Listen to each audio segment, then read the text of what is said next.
Hi, good morning. I am Raghavendra from CXOTV, a brand of Tech Media Group. A warm welcome to today's Marketing Monday's chat. In today's fast-evolving business world, effective marketing is a cornerstone of growth, brand establishment, and audience engagement. The landscape of business services marketing, particularly in dynamic markets like India, has undergone a remarkable transformation. As technology, consumer behavior, and communication channels evolve, marketing professionals adopt, innovate to remain effective. In this Marketing Mondays chat, we have the privilege to converse with Ajit Yohannan, lead for brand marketing India or OpenText, to delve into the intricacies of modern B2B marketing. A warm welcome to you, Ajit, and thanks for joining us today. And before we start the conversation, could you give us an overview of your role as a marketing manager at OpenText and what it entails? Sure. First of all, thank you, Raghavendra, for the opportunity. It's really a pleasure talking to you. I know we are connected, but getting to speak what we do as part of it, it's always a good opportunity to reflect on. And first of all, thank you for the opportunity. In terms of what I do marketing of a brand, which is OpenText. And when I talk about marketing, I look at from a brand point of view, I look at talent branding, I look at employer branding, I also look at some of the perception building in terms of how we are being looked at in the talent space. So we do through a lot of stakeholders like internal audience. So we do a lot of employee engagement. We also engage with the external, we do a lot of campus hiring. So in terms of role, I think I would say it's both internal and external, putting the brand upfront for our target audience, which is in this case, the talent that we try to attract to OpenText. Fantastic. So when you see you manage both internal and external marketing brand aspect and in the entire B2B marketing landscape, you have spent decent amount of time in this space. And if you see how this B2B marketing landscape in India has evolved over the years, and what are some of the trends you have observed? Yeah, I think my learning has been things around marketing or the new tools and other things are definitely, but at the heart of it, I strongly believe as a marketing is the people. And that hasn't changed. The people's emotions, people's reaction, how people respond to things. So that's very important for me as a marketer to look at when I do a lot of campaigns, programs and initiative.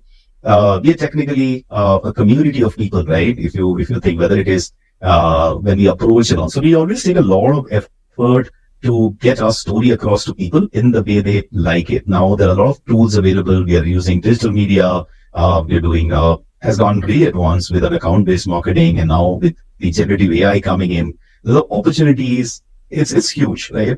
But I think I strongly believe unless you connect with the people and people connect not essentially on other things, but people to people connect, right? What's your story? When I'm talking to you, I come across as a person, I have a story. Is that something that resonates with you? So I think that even in the brand space, right, the brand is talking to somebody, and also that happens through a lot of storytelling. What happens in the office? What are the new things? Unless we bring that whole story angle to the brand building, I think it will always struggle because you're not connecting to the human or the people, as I said, their needs. Now, as technology, as we go forward, and from the time when we started looking at communication, you have a lot of tools, like you have emails that you send out to, you do content. I'm a big fan of content. Yeah, but each of these elements, don't forget that we're talking to real people. They have emotion. They have a reaction. And how do we assess that? How do we anticipate those things and pre-build into our communication storytelling is the most important thing, I would say. I completely agree with you. The emotions that you mentioned, the way you connect with the physical touch, that really helps you to take your brand across and your conversation that will take across the way the trends. The technology that has come up in the recent past, that is really making, helping the marketers to design their programs in such a way that improves and it will get into their minds quickly and it will stay for some time there. So when we talk about those marketing campaigns or strategies, can you share some of the successful marketing campaigns and strategies that you have implemented at OpenText? Yeah, I think one of the thing when we really thought about brand marketing is that how do we get the people at the center of it as a hero, right? I think we are now not just look at a group of people who are without, so to speak, like how do we get them the hero, right? They are the ones who are featured and all that. So we look at, and also coming from a post-COVID scenario, how do we bring people together? So one of the early campaigns that we did was the Better Together. And that whole idea was that when we are going through an integration, we are coming back to office, it's always a joy when people connect with, right? There's a lot of content which is created, there's a lot of joy, brings happiness and all that thing. That is something that we think is pushing back to the employees and the talent community outside that we are reaching out to. How do we bring the warmth of meeting? How do we bring back people because they have been not talking to each other for so long? And that became a time we did something called as a happiness campaign, which is we got all our employees to express themselves in the way that they and these are not very new ideas. We always had employee engagement activities, but I think unless we look at why it is being done, it's just not a evening where people come together. There's a need for people to connect. So there's a need for this Gen Z to express themselves. So we create a platform. We also are a technology company, which is what sets us apart in the way we think in cutting edge technology.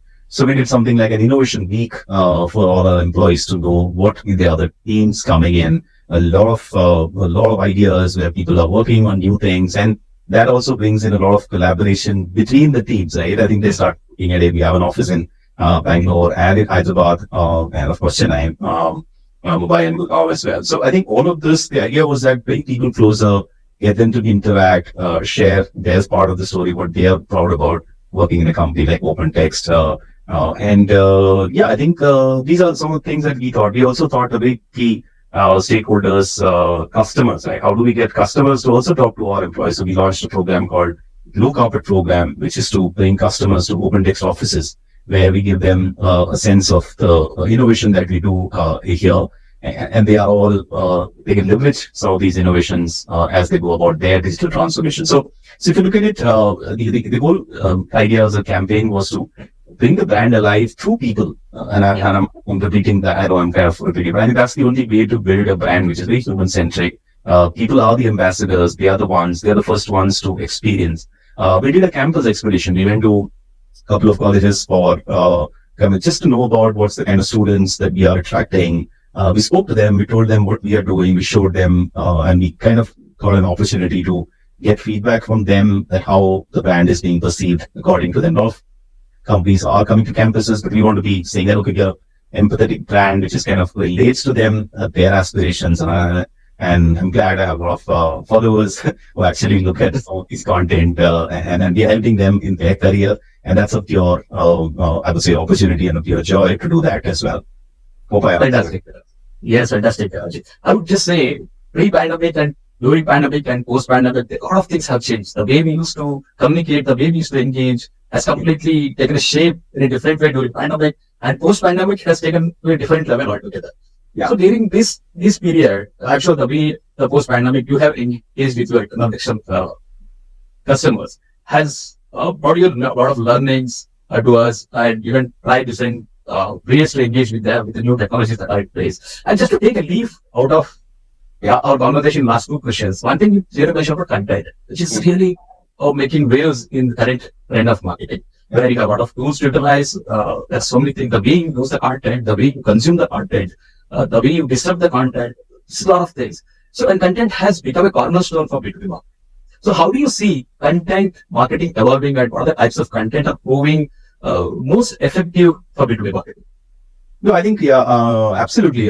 Thanks for bringing. I'm a big fan of, or a practitioner of being a fan and follower and being a practitioner of different things. I practice that, and I would actually take maybe as a thing, a content marketing. It has to be storytelling marketing, because that's what involves a lot of time content, how we are communicating our value proposition. That's a huge, I would say, challenge. But I think what we have managed to do is to address those challenges in terms of how do we bring our various values, various programs, all through content. And I actually look at content in 4 layers. One is the most easiest is the text-based content, right? We have a lot of, we developed the army of folks who are actually good at writing. So they keep sharing their review of the things that they think and all that. It would be a note about they're having a good day and all that thing. And they use both. We have enabled them to use whatever media they are comfortable with, whether it is internal, external, and some of them LinkedIn, Instagram. wherever you feel you have a story to tell from a text point of view, you can do that. You are good at blogging, please go ahead and write a blogging. How was your day at work, or what you've been doing? That's the first layer. The second is the audio, which is your podcast and other mediums, which is also something that we have been experimenting with. How do we do a lot of podcasts? Because that's in terms of how you effort, in terms of getting these content, that's even more easier. I mean, we have the tools that, and now it's, you don't need an expert. We have a lot of Gen Zs who are like ready to do it as part of the college. It just have to be exciting enough to take this up project, pro bono basis, and they kind of help me in doing this. So that's the next level. The third is the video content. We think there's a lot of engagement, a lot of serious engagement. It's also an opportunity for us to showcase what we have in our offices. We did a campaign called Join the Team, where we pulled our employees who were recent and others, and also to create a brand narrative. And it was all employees. When we do any campaigns, we give the opportunity to employees to be being part of it, and they're trained on it. So that's the learning, right? Which you, so I think, and it's a very highly engaging medium. People are looking at what your office looks like. For many people who are considering OpenText as their career destination, for them it acts like a preview. And in terms of the actual conversation, we also have the executive leadership talk, technology talk, and then a lot of humans of OpenText. We tell a lot of stories about how people have come from various backgrounds, or their career aspiration, career dreams have been successful. So a lot of, I think it's just about the amount of bandwidth can be the only constraint. But that medium is highly engaging, and I've been using and all that thing. And the other aspect is also a quick on-the-go video content, your reels and other thing, which is also an evolving medium. And then you have to experiment with these mediums. These are not very templated stuff. You have a good day at office, you kind of do around, and we just let the creativity run wild for the teams and all, and they keep doing this. And the fourth is the events. I consider events as also a form of content, because that allows us to, as I said, kind of experience the brand firsthand. And experiencing the brand is just not about a merchandise or something that we use. It's all about comes to people, right? As somebody, hey, I'm an OpenText, I've been working for 3 years. Wow. So that's kind of an exchange of these things happen.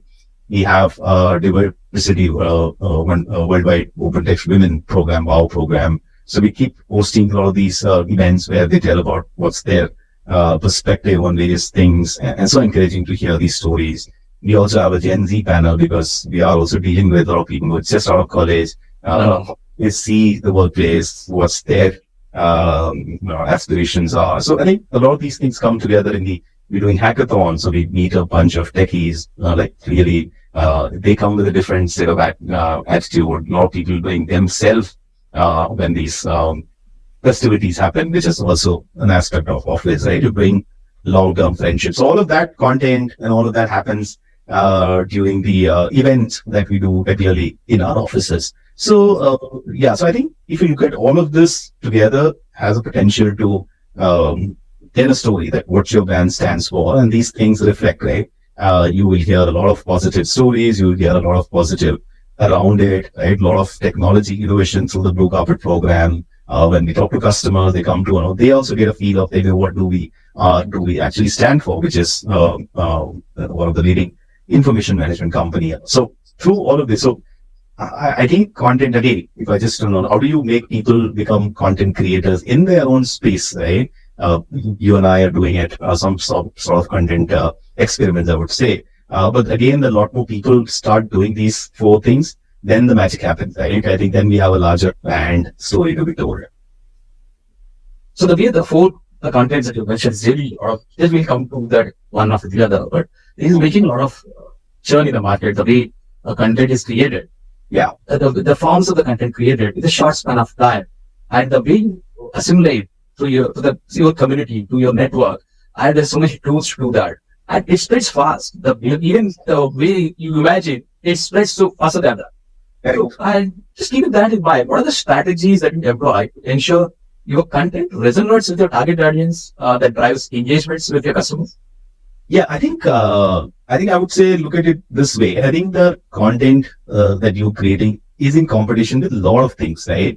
And people to consume. You have your time, attention being taken from Netflix and other mediums that, think of a Netflix show for 60 minutes and you watch 60 of those reels, it's almost like divided into, so you have a 60 minutes. So if you spend half an hour, you actually 30 reels that you saw, 1 minute each and all that. So we don't consume, we're consuming small bites, but we still, So I think then if that's the competition, how your content is relevant is only because you're paying to watch ads, you're paying to actually watch something which has value to you. It could be entertainment, infotainment, whatever, right? That's based on your interest or you're spending time online and consuming this content. So the only way this will stand out, the content, is that if it is something of value to the person who is watching. So unless you fix that problem, you're generating a content which nobody's interested, no employees wants to listen, and you have to be very, why I'm doing this, right? You have to start with what problem is it solving. So just think of not as a content creator as you thought today was a good day and you thought, so what? How does it make sense to other people? Something of a takeaway for the reader, right? At the end of that 1 minute, let's say you're doing a reel, what happened in the office on a festive day and all that thing. So that person who is watching gets to see that, oh, it's a lively place and all that thing. It should be entertaining. When I say entertaining, it's, as I said, going back to the content, has to be relevant. I would also use that word, relevant and entertaining. And it's not taxing, right? I think most of the time the conversations or something that you put out becomes a laborious task to consume. And then you will think, am I doing it the right thing? Best usage. I might as well watch the latest release that happened on the weekend. So I think that's why I think that is the challenge that content marketers have, to continuously make content which is relevant, entertaining, engaging, right? And that comes from understanding your audience. If I go to campuses, right? So the campuses, college campus, or there are a bunch of, they're listening to a lot of conversations in the classroom and all that. And they come to your event, they're not interested in listening to another 1 hour of lecture on and all that thing. You throw in whatever they like. You see, this is what we do. You show them videos and all that stuff, right? They're more receptive. So yeah, you reduce your PPTs, but you bring people. If you can actually go as a team, which is also to, let's say you're going to a college for intern hiring, take an intern along with you and let them tell the story that how the brand is been doing, what's their experience. Yeah, that's experience, right? I think I would put the challenge back at me, saying that, okay, am I going to be the one who watch this for 1 minute when I make a reel? That's the only criteria, I would say. So that actually helps us to focus what kind of content has to go to the audience. Yeah, that's very important. Yeah, and that's why. And in today's scenario, the kind of content that they're seeing is most of the short, quick videos, quick snapshot of just to read 2 or 3 lines. So this kind of content is going very quickly. So just to take a talk about that video content, the rise of video content is significant. Even when it started, I would think the pandemic has laid the foundation for this video consumption, video content, and this has got humongous. Yes. So how do you see the role of video marketing evolving, especially in B2B marketing? And what are the strategies can businesses employ to create compelling content?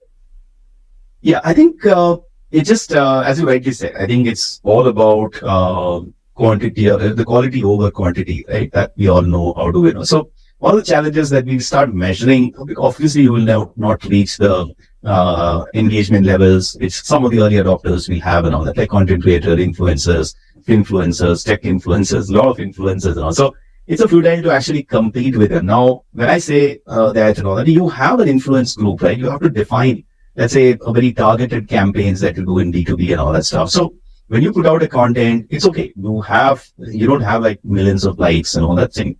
That's fine. But is it relevant to your audience? That's the only measure of that success and all that. If you're talking to a campus, you're able to inspire him to be a brand of his choice, that's fine. And you do it multiple times, so you increase it. So now if you don't have like so the problem is that, okay, my content, is it resonating well is the only criteria. Now the reach is a function of you define, right? You have, how many roles do you have, right? You have 1,000 roles to finish and all that thing. That's fine. So your content is to, influencer will have at least each of the content going in thousands and thousands and all that thing. You will have hundreds or 50s or whatever. That's fine. You define it because that's the audience size or the sample size, so to speak, that you are interested in talking to. So I think that is very important. While you look at content and all that thing, you define your audience and you see what is relevant for them. And those people, if they're consuming, if they're giving you feedback. So we do a lot of talent branding, right? So I get a lot of feedback on what I do. So yeah, I think a lot of job seekers, a lot of people who look at career, a lot of passive job seeker, they will be obviously finding on the lookout when they will consume these small images, small bites, and they make a perception. That's fine. Your impressions are always going to be high and engaging, because on a platform like LinkedIn, not everybody wants to publicly acknowledge what they're seeing. That's going to be mostly your employees and other things, right? So that cannot be the measure.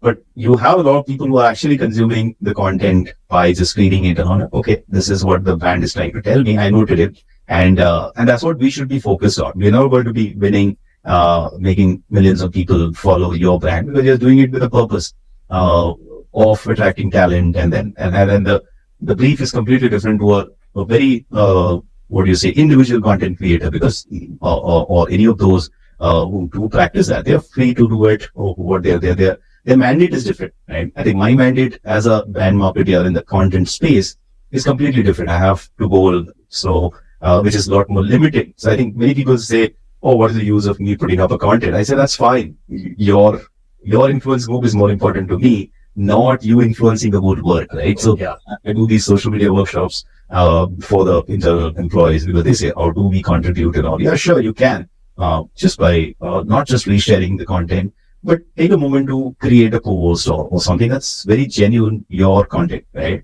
This is what Ajit Yohannan felt today when he came through. Feel free to do it, yeah. And I recollect when you said the marketing is like a storytelling. So if I want to connect that with a video, can just let me put it this way. Can you discuss the challenges and opportunities in using video as a tool for storytelling and brand promotion? Yeah, sure. I think many a time, as a medium, when you do a content which is with the leadership and all that, we go through a lot of planning. We go through what are the things that we want to cover in this particular episode, your audience and all that thing, and we do a good job. But I think when we come to putting up a content or a video or anything, we let that kind of descriptors down. We don't focus that much on, and that's what the difference is when you're intentional about it. When you're intentional about it, you say you're making a reel. Taking an example, you're standing next to a group of people who are very happy. You don't want to be seen as a brand which is not and all that. Your expression, there's a bit of a, and we all kind of relate to something very positive, right? So you will do the shoot of these small clips, but when you come to see what goes on your handle, your personal handle, on your brand handle, is a combination of things that you want. So you can always remove things where people are not looking so happy about it and all that thing. So it's all about video capturing it, right? So I think when you look at it, are you able to communicate those values that you defined, or let's say goals as you defined, in the video that you're putting in? So that happens from a conversation and all that thing in a very structured manner.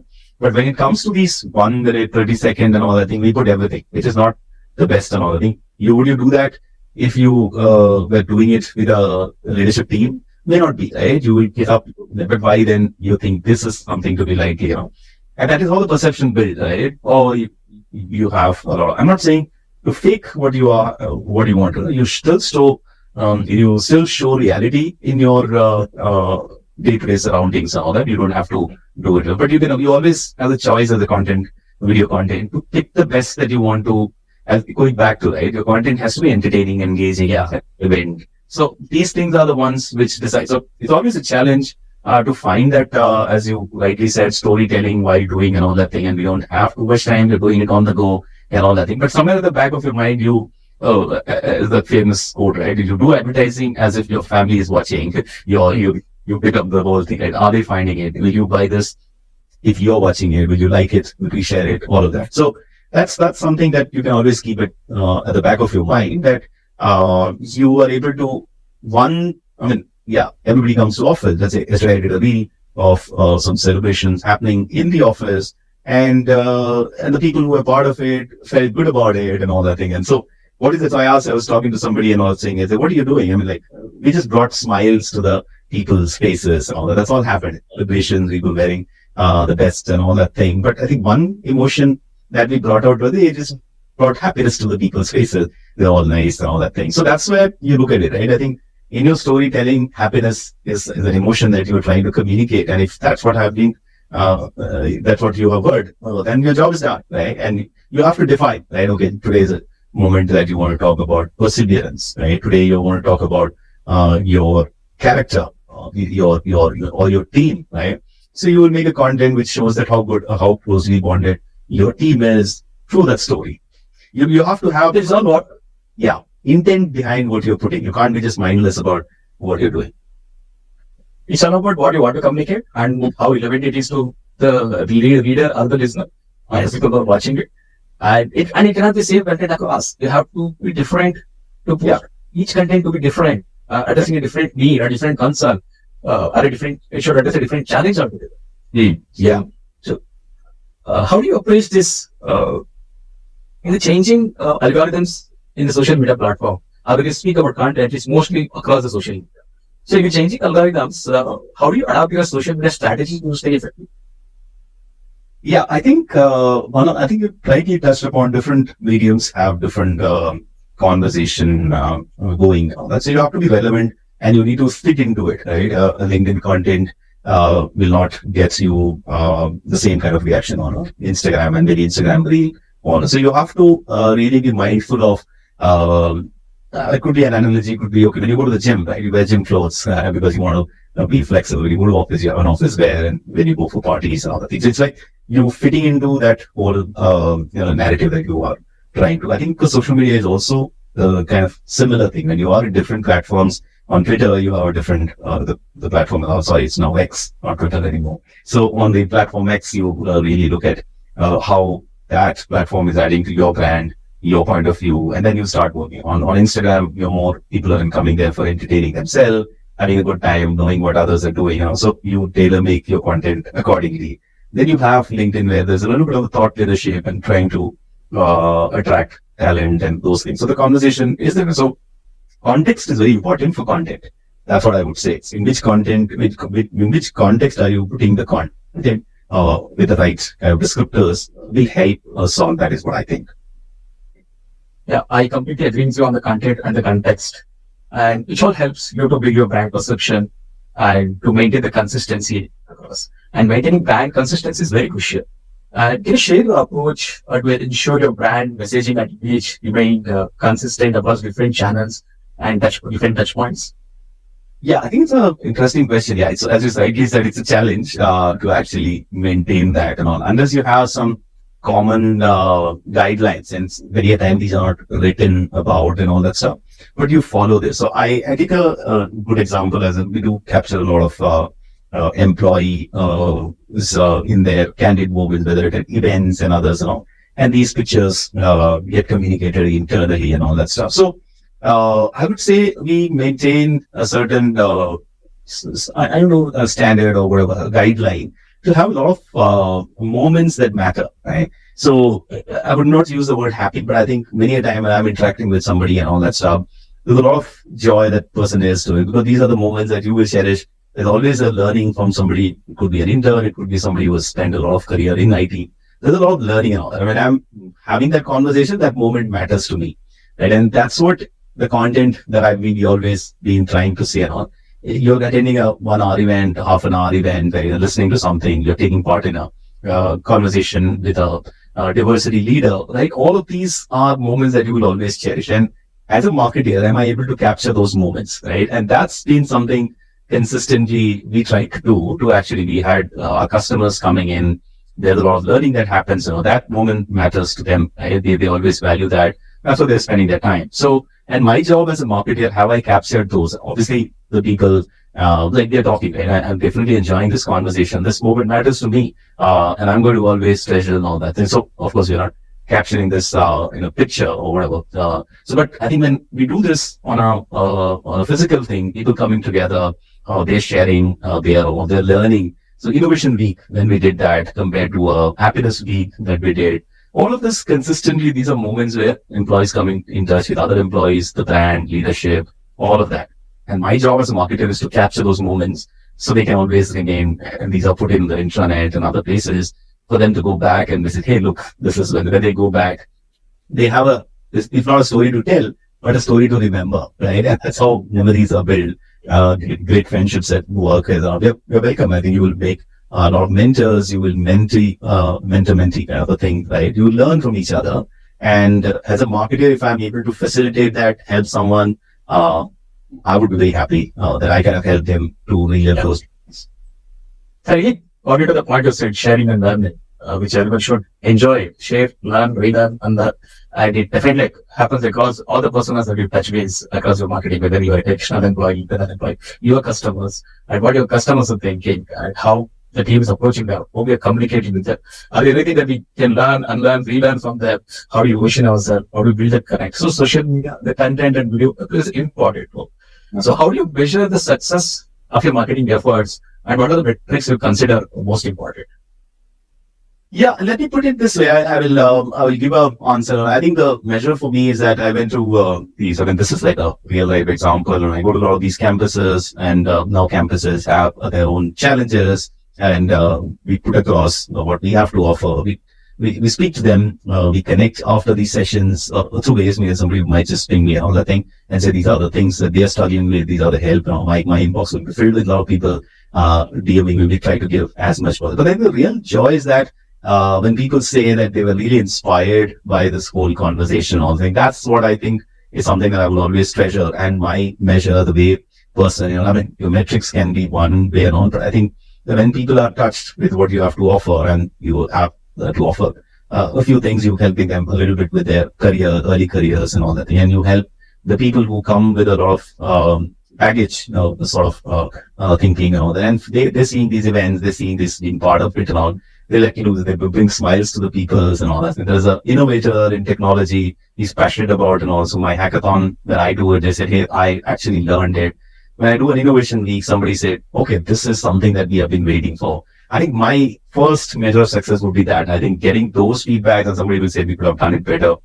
Those are the immediate measure and all that. And of course, as we go, we started this journey near back and all that. We continue to talk to our internal employees in focus groups and other forums to understand, are we addressing any of your needs, or you think it's not? And so you always, the feedback loop, right? I think, or the feed forward, that's the new term, feed forward approach to actually help the program continuously seek feedback, tell us how we can make it more. That's something, and then you get ideas from various quarters, saying that, oh, this resonated well with me. We should do more of it. Some will say, okay, this was something that I could not relate to. I would want to know a lot more. So we help groups and bring people to solve that problem. So I think, I have to retain the measure of success as that. Getting more stories. I get somebody who would have attended. I met a bunch of interns in the office. They said, hey, hello, and all. Hey, hi, what are you guys from? Where you guys? So they're from a college where I went and did a presentation, though they remember and all that thing. They still, they really enjoyed the whole thing. I said, thank you. If that's helped you to be inspired and all that. I do a bit of a mentorship also for some of the early careers thing. So they reach out to me. They saw things that they share, or how they're able to remain focused, consistent, using one of the themes that I always talk with these is this: seize the opportunity. Right? This opportunity is not going to come back again. You might get new opportunities, but this moment that you have is something that you don't let it go. So seize the opportunity. And then they say that resonated well, that helped them even to make a small decision that helped in their career. I would consider that as a success. That's really, you make it a really interesting point. How do you measure the success? So it always helps us to go through those feedbacks, learn from them. What are the positive feedback that you get that will always act as a successful? And what are the other feedback that we get as a suggestions? We will take that as a session and see how we relearn from that, and how do we make that presence even more engaging in the next. So as we're coming into a conversation, just one last point I would like to make. In a summary, what are 3 points of advice that you'd like to give for aspiring B2B marketeers looking to stay ahead in the curve of this rapidly changing B2B marketing landscape? Yeah, I think it's an interesting conversation. I would give it a go. I think it will again start, I will have somebody, as you said, it starts with people. Unless you are connected to the people, as B2B marketers take it very for granted, saying that this is not B2C, and you need to and all that thing. At every touch point, whether it is a talent, customer, or anything else, you're just making them uninterested if you haven't know that they're part of the story, right? And if are you fitting into, you cannot fit in your story into something else. It's like 2 pieces which doesn't connect and all that. It's very two gears coming together, right? They have a requirement, and that comes with a lot of talking, a lot of engaging, right? I think that's very important for marketers to solve the problem of the customer needs. What are they? What is their requirements? Or before even, I think probably they're talking so much, they stop listening. What do the customers have to say and all that? Tell me more. I want to learn more from you and all that thing. And probably you will find that there's one or two areas is the only place where your story will resonate and all that thing. So there's an immediate connect, right? That's one thing and all. And never let go of the learnings from knowing people and all of that. So I think is missing in the whole thing. And of course, I'm not against technology. You can use technology to augment that and all that thing. But I think look for all opportunities to know your audience and then have the story weaved into their narrative over their story, And the second is always look at creating the moment, right? I think moments that matter is always something that you do a lot of events, you do a lot of platforms and other things. So I was talking to somebody and they said they went for an event and all that. The whole content was just 15 minutes that could have been over a phone call, and they wanted to hold the whole evening and all that. It was complete disconnect and all that thing. I think if they go fail is probably they're not talking to the customer or the audience what is that they would want to get out of this engagement. It's also a drain on your time and effort, right? I think any of these events and other things. So if you're not sensitive to that, if you don't value your customers, your audience time, you're not being a good storyteller. So that I think would be the second one, right? How do you fit into that, and how do you respect the content is relevant to them? Those moments are something that they will always, and that requires a lot of hard work, right? Going through the agenda, going through the content. Is it knowing, okay, how many people from the audience will find it relevant? How many will just find it not relevant and all? So that's the other piece. And third will be, never be shy of trying out new things, right? It could be the new medium. You have to put up content, and your CIO might be also in Instagram, know as much connected and all that thing. But so there are a lot of things that you can do. It's just not about, I'm just using that as an example. So uncharted areas, right? You've been conventionally doing, and that would be your biggest gap, that you don't want to look at new ways of doing things, right? You don't want to delight because everything is done so well over a period of time. One example I gave was not done, and probably there are a lot of other examples where there's so well done things and all that you can't do anything more, right? And that becomes a challenge. But I'm sure as evolving marketers, we will find something interesting, something to get an insight and all, and innovation never stops, right? And marketing innovation will come with listening to new ideas, listening to new different ways of execution, right? I think it's in the content space, it's very like filmmaking has been there for ever, right? All the time, but still there will be a new movie which will be the blockbuster here, and this weekend there's another movie coming from. So there's a lot of, every weekend there's a movie coming along.